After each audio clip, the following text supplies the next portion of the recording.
जय हिंद friends, welcome to my channel Engineer साहब।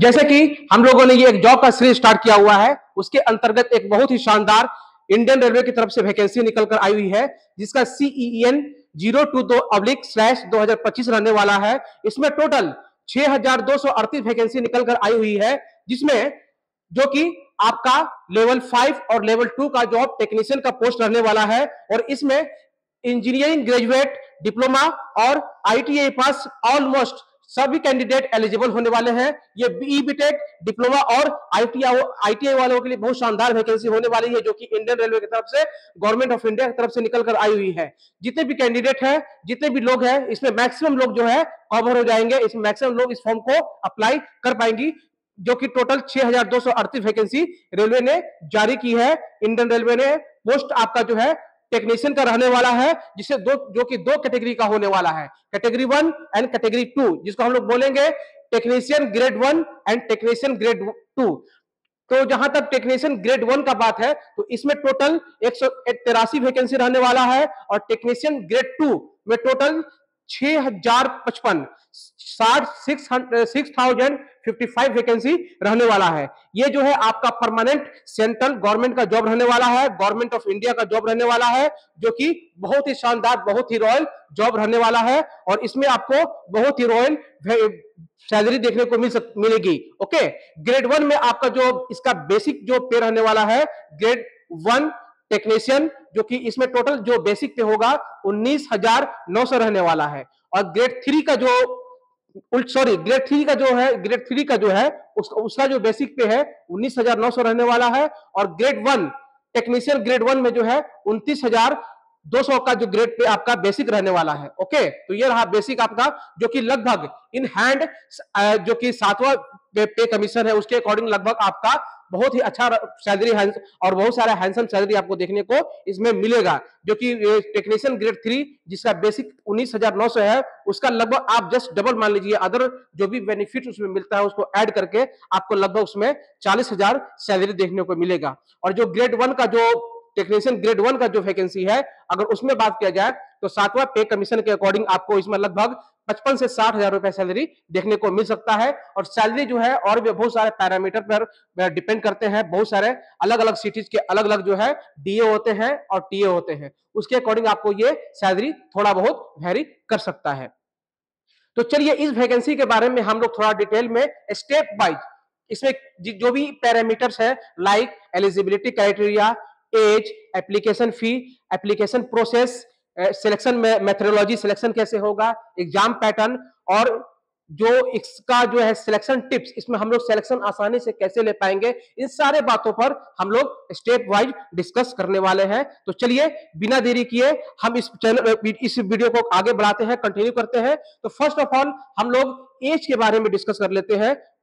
फर्स्ट ऑफ ऑल हम लोग जो है इंपॉर्टेंट डेट्स के बारे में डिस्कस कर लेते हैं। इंपॉर्टेंट जो डेट्स है उसके बारे में हम लोग चर्चा कर लेते हैं डिटेल में।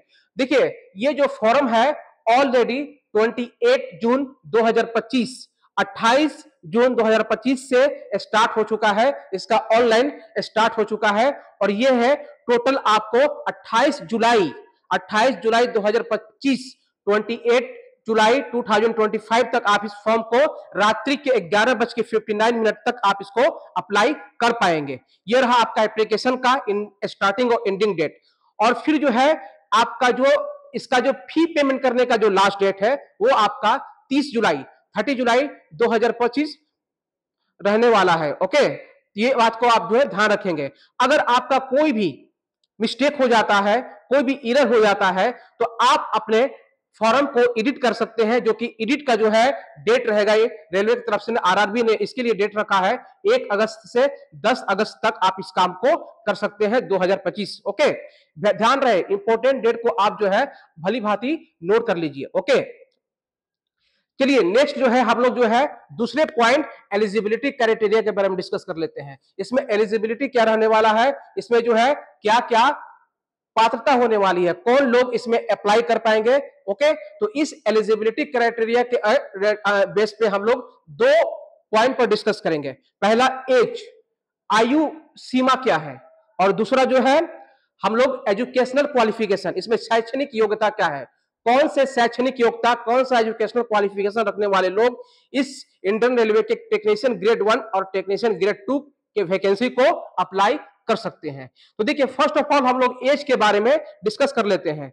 तो जो आपका इसमें एज जो क्राइटेरिया रखा गया है, ग्रेड 1 के लिए अलग है और ग्रेड 2 के लिए अलग है। तो जहां तक टेक्नीशियन ग्रेड 1 का अगर बात किया जाए तो इसमें जर्नल और ईडब्ल्यूएस कैटेगरी के लिए मिनिमम 18 वर्ष और मैक्सिमम 33 वर्ष, मिनिमम 18 ईयर्स और मैक्सिमम 33 ईयर्स रखा गया है।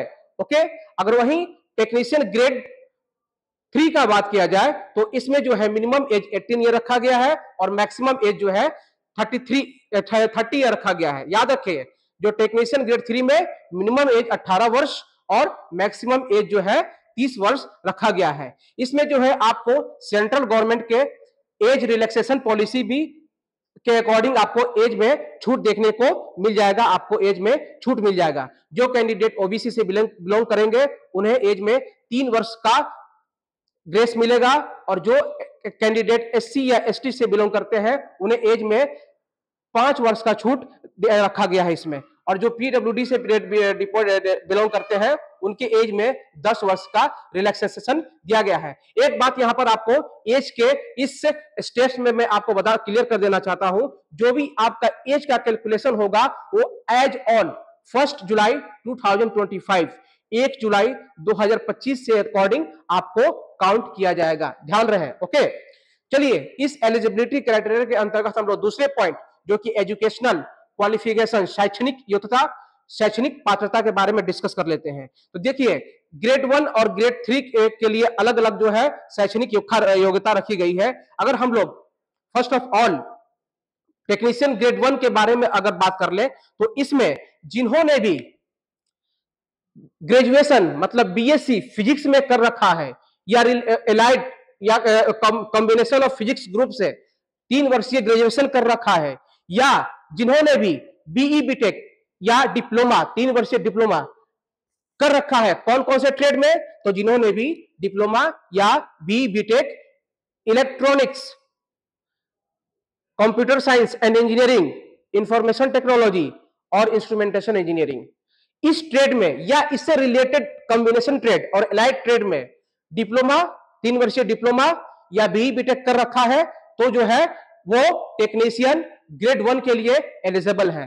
ध्यान रहे, इसमें अभी दोबारा रिपीट करना चाहूंगा, जिन्होंने भी बीई बीटेक या 3 वर्षीय diploma electronics engineering, computer science and engineering, information technology और इंस्ट्रूमेंटेशन में कर रखा है, या जिन्होंने भी 3 वर्षीय ग्रेजुएशन फिजिक्स में कर रखा है, या इनके कॉम्बिनेशन और एलाइड ब्रांच या ट्रेड्स में कॉम्बिनेशन ब्रांच में अगर कर रखा है, तो वो जो है इसके लिए टेक्नीशियन ग्रेड 1 के लिए पात्र है, एलिजिबल है।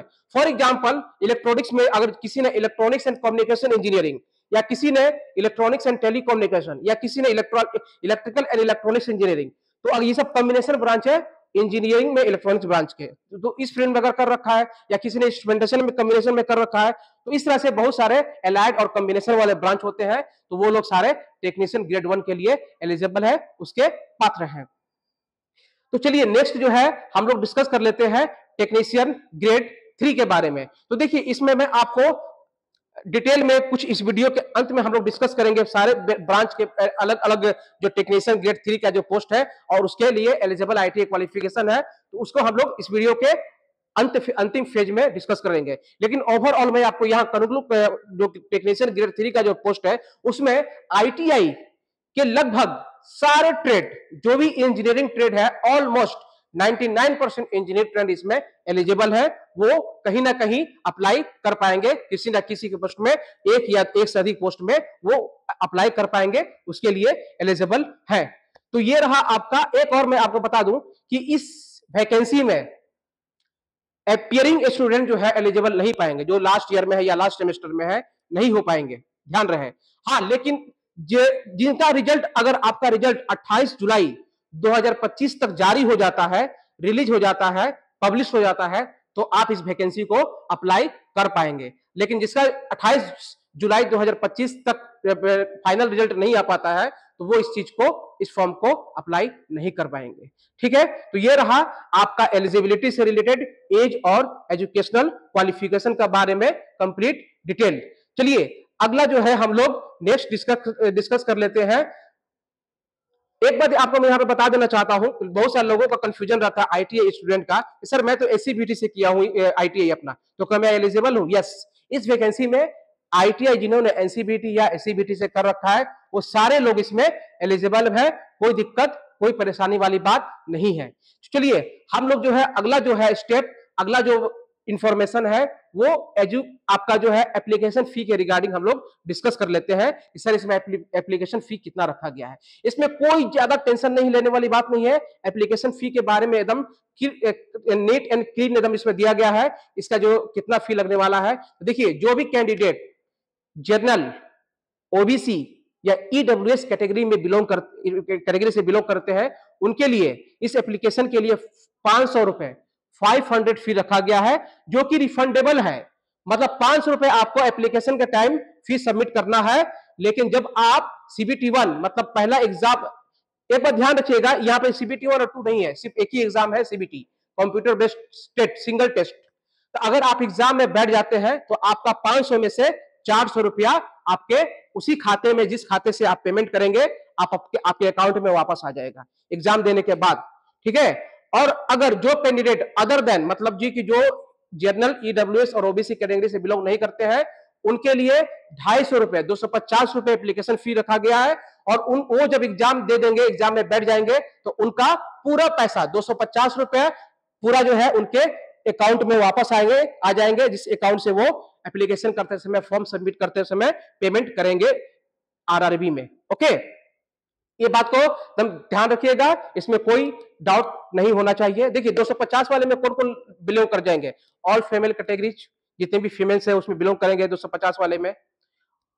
ऑल ईबीसी कैटेगरी, ईबीसी मतलब जो इकोनॉमिकली वीक सेक्शन से बिलोंग करते हैं, ईडब्ल्यूएस और ओबीसी नहीं, मतलब जो इकोनॉमिकली आपको, हम लोग इसको नॉर्मल स्टेट में हम लोग एपीएल या बीपीएल जो दो कैटेगरी होता है, तो जो बीपीएल बिलो पॉवर्टी लेवल से बिलोंग करते हैं वो ईबीसी कैटेगरी में आते हैं। उनका इनकम जो है लगभग, जिसका बहुत कम इनकम होता है, आई थिंक लगभग 90,000 या 80,000 से कम होता है एनुअल इनकम, तो वो ईबीसी कैटेगरी में आते हैं, तो वो भी इस कैटेगरी में आएंगे।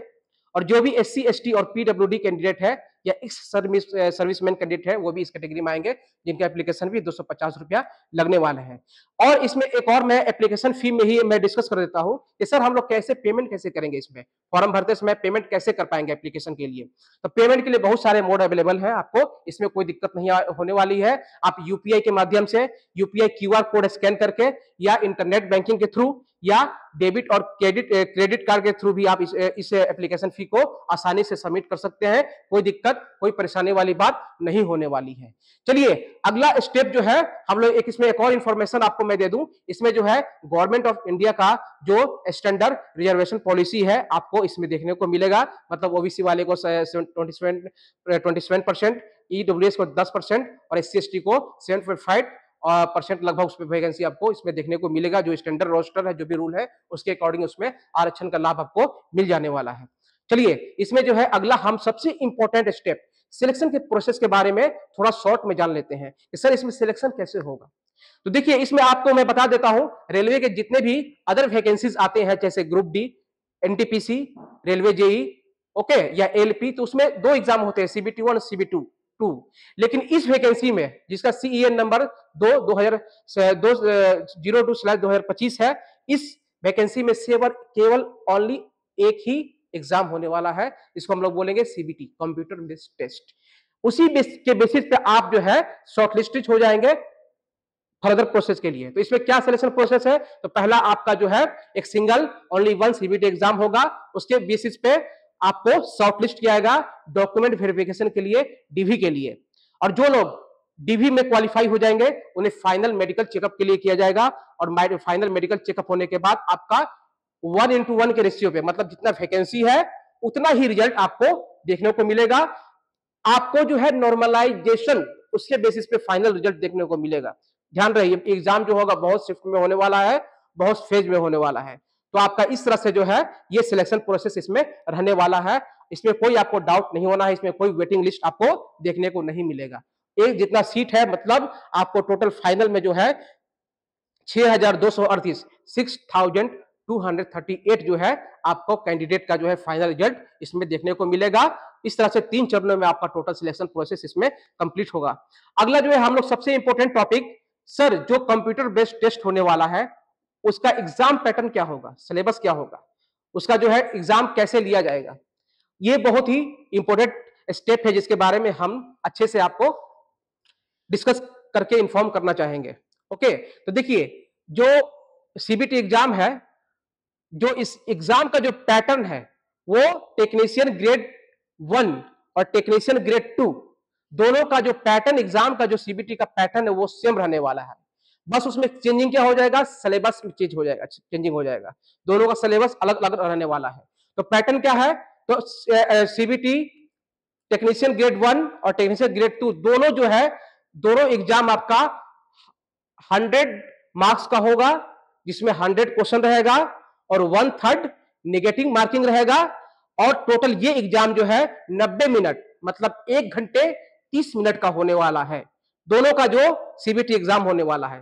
ओके, फिर मैं रिपीट करना चाहता हूं, टेक्नीशियन ग्रेड 1 और टेक्नीशियन ग्रेड 2 का जो सीबीटी आपका जो कंप्यूटर बेस्ड टेस्ट होने वाला है, इसमें टोटल 100 क्वेश्चन 100 मार्क्स के पूछे जाएंगे, जो कि एक क्वेश्चन एक मार्क्स का होने वाला है। और इसके लिए आपको टोटल 90 मिनट आपको दिए जाएंगे, मतलब 1 घंटा 30 मिनट में आपको 100 क्वेश्चन 100 मार्क्स का सोल्व करना रहेगा। और इसमें नेगेटिव मार्किंग का प्रावधान है, आपका 1/3 नेगेटिव मार्किंग है, मतलब एक क्वेश्चन गलत होने पे 1/3 मार्क्स जो है आपका कट जाएगा, कम हो जाएगा।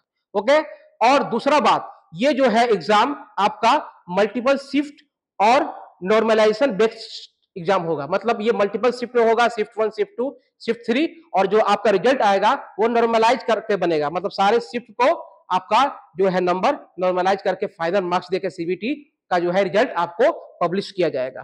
तो ये रहा आपका एग्जाम पैटर्न से रिलेटेड इंफॉर्मेशन।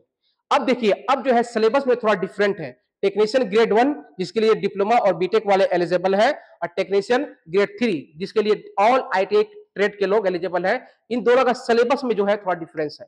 सबसे पहले हम जो है कि सर सिलेबस में क्या रहेगा, कैसा पूछा जाएगा, तो मैं टेक्नीशियन ग्रेड 1 के बारे में सबसे पहले मैं आपको बता दूं, इसमें टोटल कितना 100 क्वेश्चन रहने वाले हैं। तो देखिए, टेक्नीशियन ग्रेड 1 में जनरल अवेयरनेस का 10 क्वेश्चन 10 नंबर के पूछे जाएंगे। ये सारे डिटेल्स सारे आपको जो है यहाँ पर वीडियो के आपके सामने जो है डिस्प्ले पे देख सकते हैं, आप आसानी से उस चीज को स्टडी भी कर सकते हैं। तो टेक्नीशियन ग्रेड 1 में टोटल 100 क्वेश्चन में total 10 question general awareness 10 marks के पूछे जाएंगे। जनरल इंटेलिजेंट एंड रीजनिंग के आपके 15 क्वेश्चन 15 नंबर के पूछे जाएंगे। और basic of computer and its application के 20 क्वेश्चन 20 नंबर के पूछे जाएंगे। और आपके मैथमेटिक्स के 20 क्वेश्चन 20 नंबर के पूछे जाएंगे। और सबसे इंपॉर्टेंट जो कि इसमें टेक्निकल भी क्वेश्चन आने वाला है, और ये इसका नंबर और क्वेश्चन ज्यादा रहने वाला है, जिसका नाम रहेगा basics of science and engineering. इसके 35 क्वेश्चन और 35 नंबर के रहने वाले हैं। ये रहा आपका एग्जाम का जो है सिलेबस। अब जो है डिटेल सिलेबस हम लोग जो है इसमें क्या क्या टॉपिक पढ़ना है इस सिलेबस के अंतर्गत, वो हम अभी इस वीडियो के आगे में एक बार जो है एडवर्टाइजमेंट के माध्यम से डिटेल में हम लोग देख लेंगे। ओके, तो चलिए, ये रहा आपका टेक्नीशियन ग्रेड 1 का जो है एग्जाम सिलेबस। अब हम लोग जो है टेक्नीशियन ग्रेड 3 के बारे में हम लोग एक बार देख लेते हैं। याद रहे, दोनों का पैटर्न सेम है, टेक्नीशियन ग्रेड 1 टेक्नीशियन ग्रेड 3, बस सिलेबस में डिफरेंस है। टेक्नीशियन ग्रेड 1 और टेक्नीशियन ग्रेड 3 दोनों में पैटर्न एग्जाम का सेम है। 100 क्वेश्चन 100 मार्क्स 90 मिनट का, मतलब 1 घंटा 30 मिनट का, 1/3 नेगेटिव, और मल्टीपल शिफ्ट में होगा, और नॉर्मलाइजेशन मार्क्स के बेसिस पे आपका रिजल्ट बनेगा। ये पैटर्न एकदम कांस्टेंट है, सेम है। और जो है सिलेक्शन प्रोसेस भी सेम है। एक सीबीटी एग्जाम होगा फुल एंड फाइनल, उसके बाद नॉर्मलाइजेशन के बेसिस पे आपका शॉर्टलिस्ट होंगे डीवी के लिए और मेडिकल। उसके बाद डीवी में जो क्लियर हो जाएंगे जिसका डीवी, वो मेडिकल चेकअप के लिए जाएंगे। और इसमें बहुत सारे मेडिकल चेकअप स्टैंडर्ड भी बनाया गया है, जो कि आप हम लोग इस वीडियो के अंत में A1 A3 A1 इसमें कैटेगरी नहीं है, A3 A2 जो भी है उसके बारे में हम लोग बाद में हम लोग उस वीडियो के अंत में हम लोग देख लेंगे। तो चलिए हम लोग टेक्नीशियन ग्रेड 3 के सिलेबस के बारे में देख लेते हैं। तो देखिए, टेक्नीशियन ग्रेड 3 का जो सिलेबस है, इसमें भी 100 क्वेश्चन आने वाले हैं 100 मार्क्स के 90 मिनट के लिए, जिसमें मैथमेटिक्स के आपके 25 क्वेश्चन 25 नंबर के रहने वाले हैं। जनरल इंटेलिजेंट एंड रीजनिंग के आपके 40 क्वेश्चन 40 नंबर के रहने वाले हैं।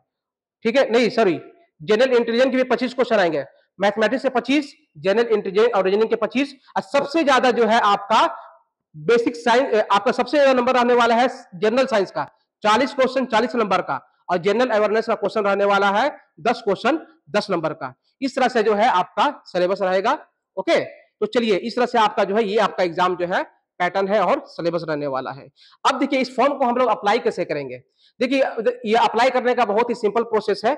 आपको पहले एक किसी भी जिस भी रेलवे रिक्वायरमेंट बोर्ड में आप जाकर अप्लाई करना चाहते हैं वहां पर चले जाइए। उस बोर्ड पे वेबसाइट पे जाने के बाद आप वहां पर इसका जो है एप्लीकेशन लिंक होगा, वहां से अप्लाई कर दीजिए। ठीक है, पहले आपको जो है अपने आप को रजिस्ट्रेशन करना होगा, जिसके लिए आधार भी वेरिफिकेशन होगा। इस तरह से आप जब कर लेंगे तो आपका जो है इस तरह से फॉर्म को जो है पूरा कंप्लीट करना है। देखिए अगर आपको जो है फॉर्म फिलअप से रिलेटेड कोई दिक्कत आता है या आप इसके बारे में डिटेल वीडियो चाहते हैं, डिटेल इसके बारे में जानकारी चाहते हैं, तो आप कमेंट कीजिए। अगर 10 कमेंट आता है तो मैं जो है कैसे इस फॉर्म को अप्लाई करना है टेक्नीशियन ग्रेड 1 और ग्रेड 3 का, उसके बारे में भी हम एक डिटेल वीडियो आपको प्रोवाइड कर देंगे। इसमें कोई दिक्कत कोई परेशानी होने वाली बात नहीं है। और आपको मैं यहाँ पर क्लियर कर दूं, इस रेलवे वैकेंसी का जो भी इंपॉर्टेंट डेट्स है, जो भी आपका एप्लीकेशन कैसे अप्लाई करना है, हाउ टू अप्लाई एप्लीकेशन, उसका लिंक उस सारे मेरे वीडियो के डिस्क्रिप्शन में आपको मिल जाएगा। इस वीडियो के डिस्क्रिप्शन में मेरा पर्सनल व्हाट्सएप नंबर भी है, आप उस पर कॉल करके या व्हाट्सएप के मैसेज करके या इस वीडियो के कमेंट में कमेंट करके भी आप जो है कोई भी डाउट, कोई भी क्वारी, कोई भी कंफ्यूजन आप जो है पूछ सकते हैं। मैं उसका रिप्लाई दूंगा, उसका आपको जो है प्रॉब्लम सोल्व करने में हेल्प करूंगा। तो चलिए ये रहा आपका, ऑलमोस्ट हर चीज मैंने डिस्कस कर लिया हूं। एक इंपॉर्टेंट पॉइंट जो है मैं आपको बताना चाहूंगा, जो कि बहुत इंपॉर्टेंट होने वाला है। हाउ इस सर एग्जाम को हम कैसे क्रैक करें, how to crack exam easily. बहुत सारे जो हमारे नए व्यूअर हैं या जो नए स्टूडेंट पिछले साल जो है ग्रेजुएशन कंप्लीट किए हैं, या जो भी एजुकेशनल क्वालिफिकेशन पिछले साल या इस हाल के दिनों में कंप्लीट किए हैं, तो उनके मन में दुविधा रहता है कि सर इसको कैसे हम तैयारी करें। अलग अलग स्टूडेंट अलग अलग लेवल के रहते हैं। बहुत सारे स्टूडेंट जो है बहुत सारे से जो तैयारी करते आ रहे हैं, कुछ स्टूडेंट जो है इसमें नए तैयारी में लगते हैं। तो मैं जो है उन सभी स्टूडेंट के लिए एक कॉमन जो है एग्जाम क्रैक टेक्नोलॉजी टिप्स आपको देने वाला हूं। उस सब के लिए आपको सुटेबल होगा वो। देखिए जो भी नए स्टूडेंट है या जो भी पुराने हैं, फर्स्ट ऑफ ऑल आपका जो टेक्नीशियन ग्रेड 1 और ग्रेड 3 दोनों के लिए मैं कॉमन बता रहा हूं। जो टेक्नीशियन ग्रेड 3 के स्टूडेंट होंगे वो अपने आईटी बेसिस पे बातों को समझेंगे, और जो टेक्नीशियन ग्रेड 1 के लिए अप्लाई करना चाहते हैं, बीटेक वाले और डिप्लोमा वाले स्टूडेंट, वो अपने लेवल पे इन बातों को समझेंगे। फर्स्ट ऑफ ऑल आपके एजुकेशनल एकेडमिक एजुकेशन में जो भी पढ़ाई हुआ है, जो भी बेसिक थ्योरी है, जो भी बेसिक फॉर्मूला है, जो भी बेसिक कॉन्सेप्ट है, आप जो भी आपने इसके सिलेबस के अकॉर्डिंग जो भी आता है, पहले आपको एक बार थ्योरी में एक वीडियो के माध्यम से या आप जो है सेल्फ शॉर्ट नोट के माध्यम से, ऑलरेडी बना हुआ शॉर्ट नोट या खुद से बनाकर भी आप चीजों को एक बार रिकॉल कीजिए। उसमें ज्यादा टाइम नहीं देना, उसको आपको लगभग 10 से 15 दिनों में या 20 दिनों में उसको पूरा कर लेना है, या मैक्सिमम 25 से 1 महीना तक। वो काम करने के बाद आपको दूसरा सबसे इंपॉर्टेंट काम जो है, रेलवे के जितने भी प्रीवियस ईयर क्वेश्चन है, चाहे वो, मैं आपको प्रेफरेंस दूंगा रेलवे जूनियर इंजीनियर, एनटीपीसी और एलपी, ये या आप ग्रुप डी के भी ले सकते हैं। उनके सारे पेपर आपको 1.5 से 2 महीने में पूरे आपको कवर कर लेंगे, अकॉर्डिंग टू टाइम, जितना टाइम अवेलेबल रहेगा एग्जाम जो है, एग्जाम होने से पहले आपको सारे क्वेश्चन प्रैक्टिस करने हैं, हर क्वेश्चन बनाना है। टीसीएस ने जितने भी एग्जाम लिए हैं उस सारे आपको आसानी अवेलेबल इजिली कहीं ना कहीं आपको मिल जाएंगे। नॉमिनल फी भी देके बहुत सारे यूट्यूबर या बहुत सारे जो टीचिंग प्लेटफॉर्म, जो ऑर्गेनाइजेशन टीचिंग प्लेटफॉर्म से वो आपको प्रोवाइड कर देते हैं। वो आपको जो है डेली आपको क्वेश्चन प्रैक्टिस करना है, और उस क्वेश्चन में जो भी नया कॉन्सेप्ट है, जो भी इंपॉर्टेंट फॉर्मूलाज है, उसको आपको नोट डाउन करते रहना है और उसको रिवीजन करते जाना है। ओके, इस तरह से आपका जो है, आप जो है लगभग उस एग्जाम के 80% जो है अप्रोच के थ्रू अप्रोच हो जाएंगे क्लिक करने में। अब बाकी सबसे इंपॉर्टेंट पॉइंट होता है 20%, जो कि लास्ट का ही स्टेप बहुत मायने रखता है। आपको जो है कोई भी स्टैंडर्ड टीचिंग इंस्टीट्यूट का या प्लेटफॉर्म का टेस्ट सीरीज ज्वाइन कर लेना है, और आपको लास्ट में 1 से 2 महीना डेली मिनिमम 1 और अधिक से अधिक 2-3 भी आप लगा सकते हैं, एक मॉक टेस्ट आपको देना है, और आप खुद को एनालिसिस करना है कि आप कितना क्वेश्चन सोल्व कर पा रहे हैं। आपको मैं रफली बता देता हूं, आप अगर 80+ स्कोर करने लगते हैं 100 में, 100 में अगर 80 या 75 प्लस, अगर मैं तो 75 नहीं मानता हूं क्योंकि वैकेंसीज में बहुत ज्यादा नहीं है, कट ऑफ हाई रहने वाला है। अगर आप 80 प्लस स्कोर करने लगते हैं या उसके अप्रोच पहुंच जाते हैं, आपका जो इंजीनियर साहब गारंटी देता है आपका फाइनल सिलेक्शन से कोई नहीं रोक पाएगा। अगर आप, मैंने ये जो भी स्टेप बताया इसको फुलफिल कर लेते हैं, आप इसको फॉलो कर लेते हैं 3 से 4 महीने में, मैं गारंटी देता हूं आपका सिलेक्शन कोई नहीं रोक सकता। और भी अगर कोई आपको टिप्स चाहिए, इंपॉर्टेंट बात कुछ भी चाहिए, आप मेरे कमेंट में कीजिए, कॉल कीजिए, मैसेज कीजिए, मैं आपको गाइड करूंगा, रिप्लाई करूंगा। तो चलिए, ये रहा सिलेक्शन हमको कैसे करना है, ये इंपॉर्टेंट पॉइंट आपको मैंने डिस्क्राइब कर दिया। चलिए, एक और इंपॉर्टेंट पॉइंट मैं आपको यहां पर डिस्कस करना चाह रहा हूं, जो कि जो भी मेरे व्यूअर हैं वो इस बात को बहुत भली भांति समझ लेंगे, जिसको हम लोग बोलेंगे प्रिकॉशंस, सावधानियां। सावधानियां किससे संबंधित? फॉर्म भरने से संबंधित, इस एडवर्टाइजमेंट से संबंधित, और जो भी अपकमिंग इसका जो प्रोसेस होगा उसके रिलेटेड सावधानियां क्या बरतें हैं। सबसे पहले सावधानी यह है कि आप जो भी इंफॉर्मेशन, जो भी फॉर्म फिलअप में जो भी इंफॉर्मेशन इंटर करें, फॉर्म में शामिल करें, बहुत सावधानी पूर्वक उसमें इंटर करें। जैसे कि आधार नंबर बहुत अच्छे से पोस्ट करें, डालें, या जो भी इंफॉर्मेशन है अपना एड्रेस, नेम, रोल नंबर जो भी है बहुत सावधानी से भरें। क्योंकि मैं उस दर्द को मैं पहले झेल चुका हूं, मैं आपको बहुत अपना अनुभव बता रहा हूं कि जो इस फॉर्म में आप डालेंगे और फाइनल सिलेक्शन में जब आपका जब डीवी चेक होगा या फाइनल सिलेक्शन के लिए जब आपका ऑफर लेटर जो बनेगा, ज्वाइनिंग लेटर, वो सब में एरर आ गया तो बाद में बहुत परेशानी आपको देखने को मिलेगा। इवन कि आपका फाइनल सिलेक्शन भी रुक सकता है, आप रिजेक्ट भी हो सकते हैं अगर ये सावधानी आप नहीं बरतते हैं। अपना जो भी एज है, आपका जो भी नेम है, स्पेलिंग है, वो सब बहुत भली भांति इंटर करिए, बहुत सावधानी से फॉर्म को फिलअप कीजिए। ये पहला प्रिकॉशंस है। दूसरा प्रिकॉशन आपको मैं बोलूंगा, जो भी कैटेगरी से बिलोंग करते हैं कैंडिडेट, चाहे वो ईडब्ल्यूएस, एससी, एसटी, ओबीसी या माइनॉरिटी, या जो भी कैटेगरी से बिलोंग करते हैं, वो अपना जो कैटेगरी सर्टिफिकेट है कोशिश कीजिए कि दो पिछले लेटेस्ट 1 साल का जो है डालिए, मतलब करंट फाइनेंस ईयर का। समझ में आ रहा है आपको? ये आपको जो है लेटेस्ट कैटेगरी डालिएगा, अप्लाई कीजिएगा। वैसे तो 2024 तक का भी चल जाएगा, कोई दिक्कत कोई परेशानी वाली बात नहीं होने वाली है, लेकिन आप कोशिश कीजिए कि ये मार्च 2025 या मैक्सिमम हुआ तो मार्च अप्रैल 2024 तक का ही सर्टिफिकेट इसमें इंटर करिएगा। ईडब्ल्यूएस कैंडिडेट को विशेष ध्यान रखना है, मैं तो उनको यही बोलूंगा कि आप करंट फाइनेंस ईयर का ही ईडब्ल्यूएस सर्टिफिकेट लगाएं, क्योंकि तभी आपको कैटेगरी का बेनिफिट देखने को मिल सकता है। एक और मैं इसमें बता दूं, बहुत सारे गवर्नमेंट जॉब्स में जो candidate OBC candidate certificate produce करने से वंचित हो जाते हैं, तो उनको जो है बहुत सा कैंडिडेचर डायरेक्ट रद्द कर दिया जाता है, लेकिन इसमें ऐसा नहीं होने वाला है। अगर आप कोई मिस्टेक हो जाता है तो आपका जो है जनरल कैटेगरी में ओबीसी आईडब्ल्यूएस वालों को काउंट कर लिया जाएगा, ठीक है। लेकिन आप ध्यान दें, आपको बेनिफिट लेना है, चाहे ओबीसी आप चाहे आपको जो रिजर्वेशन सीट है या एज क्राइटेरिया है, तो आपने जो है एजुकेशन सर्टिफिकेट को बहुत सावधानी पूर्वक इंटर करें, दर्ज करें, अपलोड करें, जो भी है इसमें डिटेल्स बहुत अच्छे से उसके थ्रू इस फॉर्म को अप्लाई करें। तो चलिए, इसको जो है ये अगर वीडियो को हम लोग और थोड़ा कुछ पीडीएफ एडवर्टाइजमेंट के माध्यम से थोड़ा सा इसमें हम लोग डिटेल देख लेते हैं, ठीक है। उसके बाद इसमें और क्या क्या है, चलो हम लोग उसको देख के चलते हैं, थोड़ा पीडीएफ पे डिस्कस कर लेते हैं। तो चलिए, अब जो है हम लोग एडवर्टाइजमेंट के माध्यम से डिटेल जो है इसके बारे में डिस्कशन कर लेते हैं। तो देखिए, ये जो है government of India, ministry of railway, railway recruitment boards, detail जो है सीएन जो है इसका रहने वाला है 2025 जो है ये रिक्रूटमेंट रहने वाला है। ये आपका परमानेंट सरकारी नौकरी होने वाला है, ठीक है। चलिए, इसके बारे में हम लोग और डिस्कस कर लेते हैं, ठीक है। देखिए, ऑलरेडी मैं बता चुका हूं, ये सीएन इसका 2025 होने वाला है। चलिए, सबसे इंपॉर्टेंट पॉइंट पर हम लोग आगे डिस्कस कर लेते हैं। देखिए, सबसे पहले हम लोग जो है, जो कि इस वीडियो के प्राइमरी फेज में डिस्कस नहीं किए हैं, मेडिकल कैटेगरी। तो देखिए, यहाँ पर जो है 3 तरह का मेडिकल कैटेगरी रखा गया है अलग अलग वैकेंसीज में, जो कि C1 जो है आपका, इसमें क्या क्या टर्म कंडीशन होने वाला है मेडिकल कैटेगरी में, उसके बारे में आप लोग देख लीजिए। और जो है यहाँ B2 में क्या रहने वाला है, इसके बारे में आप लोग पढ़ लीजिएगा अच्छे से डिटेल में।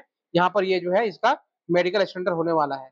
अब देखिए, यहाँ पर कौन कौन से कैंडिडेट इस फॉर्म को अप्लाई कर पाएंगे। तो जो भी कैंडिडेट इंडिया, नेपाल, भूटान से बिलोंग करते हैं, वो इस वैकेंसी को अप्लाई कर पाएंगे, कोई दिक्कत कोई परेशानी वाली बात नहीं है। जैसा कि मैंने एज के बारे में हम लोग डिस्कस किया, यहाँ पर जो है जो इसका एज ऑन 1 जुलाई 2025 के अकॉर्डिंग जो है काउंट होने वाला है। ओके, इसके अकॉर्डिंग जो है काउंट होगा। और देखिए यहाँ पर ऑलरेडी मैं बता चुका हूँ, टेक्नीशियन ग्रेड 1 सिग्नल के लिए जो एज लिमिट है जनरल और ईडब्ल्यूएस कैंडिडेट के लिए 0 से 33 वर्ष रखा गया है। और टेक्नीशियन ग्रेड 3 के लिए जो है ये एज लिमिट 18 से 30 वर्ष रखा गया है। मतलब मिनिमम इसमें जो है टेक्नीशियन ग्रेड 1 सिग्नल में मिनिमम एज 18 वर्ष रखा गया है और मैक्सिमम 33 वर्ष, और ग्रेड 3 में मिनिमम 18 वर्ष और मैक्सिमम 30 वर्ष जो है रखा गया है। आपको गवर्नमेंट के जो रूल के अकॉर्डिंग ओबीसी और एससी एसटी और पीडब्ल्यूडी तथा ईएक्स सर्विसमैन कैंडिडेट को जो है इसमें एज का छूट देखने को मिलेगा। एससी एसटी के लिए 5 वर्ष रखा गया है छूट, और ओबीसी के लिए ओबीसी ध्यान रहे नॉन क्रीमिलियर, जो कैंडिडेट क्रीमिलियर आएंगे उन्हें जनरल कैटेगरी में ट्रीट किया जाएगा, जनरल में काउंट किया जाएगा, उन्हें ना तो वैकेंसी का रिजर्वेशन का लाभ मिलेगा और ना ही एज क्राइटेरिया का। तो आप जो है नॉन क्रीमिलियर का उसमें जो है आपका आना चाहिए ओबीसी, इसमें जो है आपका 3 साल का रखा गया है। और बाकी जो है इस तरह से आप लोग पढ़ लेंगे, पीएच कैटेगरी के लिए 10 वर्ष का रिलैक्सेशन रहता है। ओके, तो चलिए हम लोग आगे जो है इसके बारे में और डिस्कस कर लेते हैं। अब देखिए एग्जामिनेशन फी में जैसा कि मैं ऑलरेडी बता चुका हूँ, जो भी कैंडिडेट ओबीसी ईडब्ल्यूएस या जनरल कैटेगरी से बिलोंग करते हैं उनके लिए जो है इसे एप्लीकेशन फी 500 रुपया रखा गया है, 500 रुपीज, और वो भी उसमें से 400 जो रुपीज है आपका, आप जब सीबीटी एग्जाम में अपेयर हो जाएंगे, एग्जाम दे देंगे, तो आपका जो है उसमें से 400 रुपया वापस आपके उसी अकाउंट में आ जाएगा जिस अकाउंट से आप एप्लीकेशन भरते समय फॉर्म फीस सबमिट करेंगे। ओके, तो ध्यान रहे आप जब भी फॉर्म फिलअप करेंगे तो जो 500 रुपए या जो भी फीस सबमिट करना है आप अपने खुद के अकाउंट से फी पेमेंट करें, ना कि साइबर कैफे वाले या जिससे आप भरवाते हैं फॉर्म। आप अपना उसमें खुद का अकाउंट नंबर डालिए ताकि वो जो रिफंड आए तो आपके खुद के अकाउंट में वापस आ जाए। और जो कैंडिडेट जो पहले वाले कैटेगरी में बिलोंग नहीं करते हैं, मतलब जो कैंडिडेट ध्यान रहे SC ST ex serviceman PWD female transducer minority या इकोनॉमिकली बैकवर्ड क्लास से आते हैं, उनके लिए जो एप्लीकेशन फी 250 रुपए 250 रुपीज रखा गया है। ठीक है, और आप उनका जो है पूरा 250 रुपया जो है सीबीटी एग्जाम देने के बाद उनके अकाउंट में वापस आ जाएगा।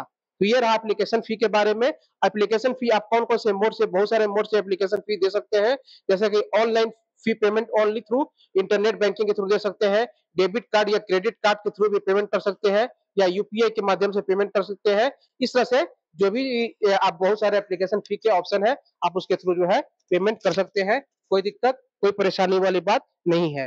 ओके, चलिए हम लोग अब जो है आगे देख लेते हैं। यहाँ पर ध्यान रहे जो माइनॉरिटी यहाँ पर मेंशन किया गया है वहां पे कौन कौन से लोग इंक्लूड होते हैं, वहां पे Muslims, Christian, Sikh, Buddha, Jain and Parsi, ये लोग जो है इस कैटेगरी में आते हैं। ओके, उन्हीं को इसमें जो है 250 रुपए का पेमेंट देना होगा इसमें एप्लीकेशन करते समय। ओके, तो चलिए और भी हम लोग इसके बारे में जो है अगला जो है डिस्कस कर लेते हैं। चलिए यहाँ इसमें देख लीजिए आपको जो है आगे में क्या क्या दिया हुआ है, देखिए ये आप लोग पढ़ लीजिएगा अपने हिसाब से। देखिए यहाँ पर सबसे इंपॉर्टेंट पॉइंट पे चले आते हैं जो कि आपका होने वाला है। देखिए इस तरह से आप जो भी चीजें इसमें कॉन्टेंट है आप देख लेंगे। एग्जाम के जो है सिलेबस के बारे में देखिए, ये जो सीबीटी एग्जाम जो होने वाला है किसके लिए, they will be CBT separate exam होने वाला है, एक एग्जाम होने वाला है जो है। और आपका जो सीबीटी एग्जाम होगा टेक्नीशियन ग्रेड 1 जो कि लेवल 5 का जॉब रहने वाला है, उसके लिए जो है वो होगा आपका टोटल 90 मिनट का होगा। जैसे मैं पहले बता चुका हूँ 100 क्वेश्चन 100 मार्क्स का होगा, और वो आपका 90 मिनट का एग्जाम होने वाला है। इसमें 1/3 नेगेटिव मार्किंग रहेगा, मल्टीपल शिफ्ट में होगा, और आपका जो रिजल्ट आएगा नॉर्मलाइज करके आएगा, जो स्टैंडर्ड इसका नॉर्मलाइजेशन का फॉर्मूला है रेलवे का, उसके बेसिस पे आपका जो है रिजल्ट देखने को मिलेगा। एक बात जो है मैं बताना भूल गया हूँ कि आपको जो है सीबीटी एग्जाम में क्वालिफाई होने के लिए मिनिमम जो है कुछ मार्क्स रखा गया है। जो कैंडिडेट यूआर कैटेगरी से बिलोंग करते हैं या ईडब्ल्यूएस कैटेगरी से बिलोंग करते हैं उनको सीबीटी एग्जाम में मिनिमम डीवी के लिए, मतलब मिनिमम ऐसा नहीं कि मिनिमम कटअप जाएगा, कटअप उससे बहुत हाई जाएगा, लेकिन उतना मिनिमम क्वालिफाई करना ही होगा आपको, तभी आपके वर्स्ट केस में जो है आपके रिजल्ट पे विचार किया जाएगा। ईडब्ल्यूएस और यूआर के लिए जो है 40% मिनिमम नंबर लाना है, एससी एसटी वाले को कम से कम जो है 30% नंबर लाना है सीबीटी एग्जाम में, एससी सॉरी ओबीसी और एससी कैंडिडेट को, एसटी वाले को 25% नंबर लाना अनिवार्य है, तभी उनके रिजल्ट पे जो है चर्चा की जाएगी। अब चलिए यहाँ पर हम लोग यहाँ पर इसको आप पढ़ लीजिएगा। CBT for technician grade 1 signal का जो सिलेबस जो है क्वेश्चन होने वाले हैं, जनरल अवेयरनेस से आने वाले हैं, जनरल इंटेलिजेंट एंड रीजनिंग से आने वाले हैं। इसके बारे में आप यहाँ पर इस पीडीएफ के माध्यम से डिटेल में देख लेंगे। फिर जाकर आपका basic of computer and application से होने वाले हैं और बेसिक साइंस एंड इंजीनियरिंग से क्वेश्चन आने वाले हैं। अब ये क्वेश्चन किस रेशियो में आएंगे, कितने आएंगे, उसके बारे में हम लोग देख लेते हैं। यहाँ पर मेंशन किया गया है, देखिए ध्यान से देखिएगा इसको। देखिए टोटल जो है जनरल अवेयरनेस के 100 में से 10 क्वेश्चन आएंगे 10 नंबर के। जनरल इंटेलिजेंस एंड रीजनिंग के जो है 15 क्वेश्चन आएंगे 15 नंबर के। Basics of computer and application से 20 क्वेश्चन आने वाले हैं 20 नंबर के। मैथमेटिक्स के 20 क्वेश्चन आएंगे 20 नंबर के। और सबसे इंपॉर्टेंट जो कि आपका जिस ट्रेड में अपना आप बिलोंग करते हैं, मतलब ये कॉमन रहेगा सभी के लिए, बेसिक साइंस एंड इंजीनियरिंग के क्वेश्चन रहेंगे, कॉमन रहेंगे ये जो भी है, जो कि 35 क्वेश्चन होंगे 35 नंबर के। इस तरह से जो है आपका 100 क्वेश्चन होगा 100 नंबर का। अगला जो है हम लोग पैटर्न और सिलेबस के बारे में, टेक्नीशियन ग्रेड 3 जो कि लेवल 2 का जॉब रहने वाला है, उसके बारे में हम लोग डिस्कस कर लेते हैं। इसमें भी वही पैटर्न है, 90 मिनट का एग्जाम होने वाला है, 100 क्वेश्चन 100 नंबर का, 1/3 नेगेटिव रहने वाला है। और आपका जो है मल्टीपल शिफ्ट में, मल्टीपल स्टेप में एग्जाम होगा और नॉर्मलाइजेशन करके आपका रिजल्ट जो है इसका जारी किया जाएगा। इसमें भी उतना ही जो है यूआर के लिए और ओबीसी के लिए 40% मिनिमम नंबर लाना जरूरी है और ओबीसी एससी के लिए 30% तथा एसटी के लिए 25% नंबर लाना जरूरी है, तभी आप डीबी के लिए शॉर्टलिस्टेड हो गए। सिलेबस के बारे में अगर बात कर लिया जाए, यहाँ पर सिलेबस के बारे में दिया हुआ है, आप जो इस अच्छे से पढ़ लेंगे कि जो मैथ्स का सिलेबस क्या रहेगा, जी जनरल इंटेलिजेंट एंड रीजनिंग का सिलेबस क्या रहेगा, और आपका जो है जनरल साइंस का सिलेबस क्या रहने वाला है, जनरल अवेयरनेस का क्या सिलेबस रहने वाला है, इसको आप अपने आसानी से देख लेंगे। ओके, तो चलिए यहाँ पर दिया हुआ डिटेल में क्वेश्चन जो है पैटर्न क्या रहने वाला है, कितने क्वेश्चन आने वाले हैं। तो ये भी जो है 100 के जो सीबी टेक्नीशियन ग्रेड 3 का जो क्वेश्चन आएगा 100 नंबर का, 100 मार्क्स का, इसमें मैथमेटिक्स का जो है टोटल 25 क्वेश्चन रहने वाला है 25 नंबर का। जनरल इंटेलिजेंस एंड रीजनिंग का 25 क्वेश्चन रहने वाला है 25 नंबर का। आपका जनरल साइंस का 40 क्वेश्चन रहने वाला है 40 नंबर का। जनरल अवेयरनेस का 10 क्वेश्चन रहने वाला है 10 नंबर का। इस तरह से आपका 100 क्वेश्चन होगा आपका 100 नंबर का। ये जो है आप इसको ध्यान से देख लेंगे। इसके बाद अगर जो भी कैंडिडेट सीबीटी एग्जाम में क्वालिफाई करेंगे नॉर्मलाइजेशन स्कोर के बाद, वो जो है डीबी के लिए उनका डीबी होगा, और जो डीबी को क्वालिफाई कर लेंगे वो जो है फिर जो है आपका वो मेडिकल चेकअप को ले जाएंगे और फाइनल उनका रिलीज लिस्ट बन जाएगा 1:1 के रेशियो में, मतलब एक सीट के लिए एक ही आप कैंडिडेट आपको सिलेक्ट होंगे। अब इसको अप्लाई कैसे करना है, अगर आप जो है पहले आपको अकाउंट क्रिएट कर लेना है आरआरबी के वेबसाइट पे जाके, फिर अपना जो है एडवाइजरी ऑथेंटिक जो भी चीज होगा उसको फिल करना है। जनरल गाइडलाइन को यहाँ फॉलो कर लीजिएगा, मेंशन किया हुआ है। आप जो है इसको आसानी से भर सकते हैं। फोटो के बारे में देख लीजिएगा, साइन के बारे में देख लीजिएगा, और कौन कौन सा सर्टिफिकेट लगाने हैं उसके बारे में इसको आप यहाँ पर पढ़ लेंगे। बाकी डिटेल में ऑलरेडी इस वीडियो के पहले चरण में डिस्कस कर चुका हूँ। अब ये जो है आपको जो कौन कौन से बोर्ड है यहाँ पर दिया हुआ है, रेलवे के इतने सारे बोर्ड है, आप जो है इनमें से किसी भी बोर्ड में अपने कैटेगरी और सीट्स में के अकॉर्डिंग जो है इस वैकेंसी को अप्लाई करिएगा। फॉर्म फिलअप करते समय जो भी पोस्ट आप सिलेक्ट कीजिएगा बहुत सावधानी से करिएगा, जो भी बोर्ड चूज करिएगा बहुत सावधानी से करिएगा। ये सब जो है एक बार फॉर्म फिलअप होने के बाद में आपको जो है बहुत दिक्कत आ सकता है, इसलिए बहुत सावधानी से आप इसको पूरा करिएगा। फी के बारे में मैं ऑलरेडी डिस्कस कर लिया हूँ, या फिर रिफंड के बारे में दिया हुआ है कैसे होगा क्या होगा, इसको आप अच्छे से देख लीजिएगा। तो यहाँ पे रिजेक्शन हो जाएगा इस कंडीशन में, अगर आप वायलेशन करेंगे तो इसे पढ़ लीजिएगा आपसे। आपको देखिए एक और बात है, आपका जो इंस्ट्रक्शन और रिलेटेड ई कॉल लेटर, आपका पहले जो है हार्ड कॉपी आता था, लेकिन आपका जो कॉल लेटर होगा एग्जाम के 4 दिन पहले आपको इंटीमेशन मिल जाएगा सिटी का, और जो कॉल लेटर सॉरी एग्जाम के लगभग बहुत कुछ दिन पहले तक, लगभग आपको मान के चलिए 10 डेज तक पहले आपको जो है एग्जामिनेशन के बारे में, सिटी के बारे में जानकारी मिल जाएगा एग्जाम के 10 दिन पहले। और 4 दिन पहले एग्जाम का जो है आपका हॉल टिकट आपके मेल पर लिंक आ जाएगा, या एडमिट कार्ड आपका ईमेल पर, या उसका जो है इंफॉर्मेशन आपको मिल जाएगा। वहां से आप जो है जाकर 4 दिन पहले आप जो है एग्जाम का जो है एडमिट कार्ड आप डाउनलोड करके इस फॉर्म एग्जाम को दे सकते हैं। कोई दिक्कत कोई परेशानी वाली बात नहीं है। अब देखिए यहाँ पर मैं ऑलरेडी बता चुका हूँ टेक्नीशियन ग्रेड 1 की जो ग्रेड 1 का जो इसमें वैकेंसी है वो लेवल 5 का जो जॉब होने वाला है, और डिपार्टमेंट जो है सिग्नल एंड टेलीकम्युनिकेशन रहने वाला है। और इसमें जो है टोटल जो मेडिकल स्टैंडर्ड B1 मांगा गया है सारे के लिए कॉमन है। और इसमें कौन कौन लोग अप्लाई करेंगे इसमें ऑलरेडी मैं बता चुका हूँ, जिन्होंने भी साइंस मतलब बीएससी फिजिक्स में कर रखा है ग्रेजुएशन, या इलेक्ट्रॉनिक्स, कंप्यूटर साइंस या इंफॉर्मेशन टेक्नोलॉजी या इंस्ट्रूमेंटेशन में, या इसे कॉम्बिनेशन या एलाइड ब्रांचेज में जिन्होंने भी बी टेक या डिप्लोमा कर रखा है वो इस ब्रांच को इस वैकेंसी को टेक्नीशियन ग्रेड 1 सिग्नल को आराम से भर सकते हैं, कोई दिक्कत कोई परेशानी वाली बात नहीं है।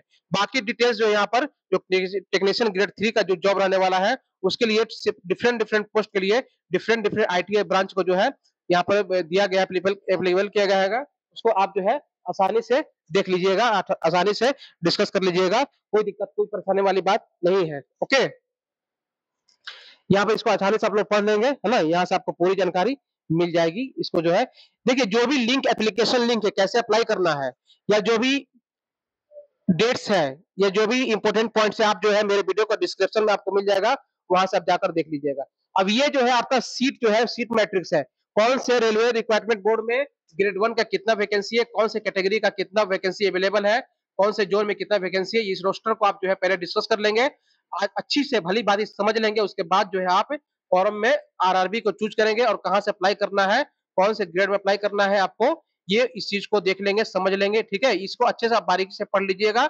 अगर कोई डाउट होगा तो मैं भी शॉर्ट वीडियो बना दूंगा, आप इसमें देख ले सकते हैं। इस तरह से आप जो है इसको सावधानी से पढ़ के इस फॉर्म को अप्लाई कीजिए। बाकी जितने भी सर्टिफिकेट्स एंड फॉर्मेट से यहाँ पर आपको यहाँ पर मिल जाएंगे। इस फॉर्मेट में आपके जो भी सर्टिफिकेट्स है होने वाले हैं, रहने वाले हैं, कोई दिक्कत कोई इससे परेशानी की बात नहीं होगी। चलिए, इस तरह से ये वीडियो कंप्लीट होता है। अगर आपको इसके रिगार्डिंग कोई भी डाउट है, आपको अगर ये वीडियो मेरा पसंद आया तो आप इसे लाइक करिए, सब्सक्राइब कीजिए, अपने दोस्तों में शेयर कीजिए, अपने फ्रेंड्स अपने ग्रुप्स में शेयर कीजिए। अगर कोई भी डाउट होता है, कोई भी क्वारी है, तो इसकी वीडियो के डिस्क्रिप्शन में मेरा पर्सनल व्हाट्सएप नंबर है, आप उस पर कॉल या मैसेज के माध्यम से क्वारी पूछ सकते हैं, या इस वीडियो के कमेंट बॉक्स में जाकर कमेंट के माध्यम से भी आप जो है इसमें जो है आप अपना डाउट पूछ सकते हैं। और आपको ये वीडियो अगर पसंद आया तो आप जो है आप मेरे इस काम को जो है सपोर्ट कर सकते हैं। यहाँ पर आपको क्यूआर होगा, उसके माध्यम से जो है आप इस वीडियो को सपोर्ट भी कर सकते हैं। Okay, thanks for watching. चलिए मिलते हैं अगले धमाकेदार शानदार वैकेंसी के साथ, शानदार मोटिवेशनल टीचिंग और एजुकेशनल या जॉब रिलेटेड वीडियो के साथ। Thanks for watching. चलिए।